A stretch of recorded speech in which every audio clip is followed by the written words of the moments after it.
ایک ہوا جی Usama bin Laden کو انہوں نے امریکن نے آکے ایبٹاباد میں مار دیا، شہید کر دیا۔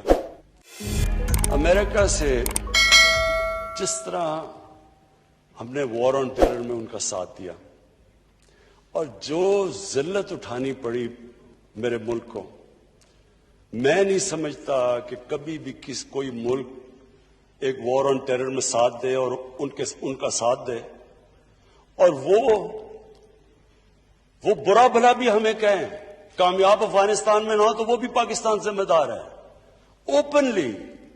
مجھے کبھی نہیں بھولتا وہ بھی ایک ہمارے پاکستانیوں کے لیے بڑے دو شرمندہ واقعات جس میں ہم سب بڑے شرمندہ ہوئے۔ ایک ہوا جی اسامہ بن لادن کو انہوں نے امریکن نے آکے ایبٹاباد میں مار دیا، شہید کر دیا۔ اس کے بعد کیا ہوا؟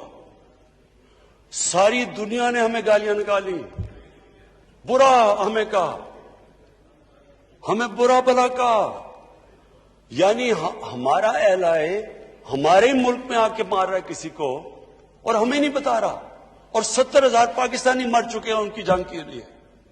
یعنی اس سے زیادہ ذلت ساری جدھر پاکستانی باہر تھے، آپ جدھر پاکستانی باہر تھے آپ دیکھیں جو ان کے اوپر گزری اس وقت۔ مجھے ابھی بھی یاد ہے، یہ 2010 کی بات ہے۔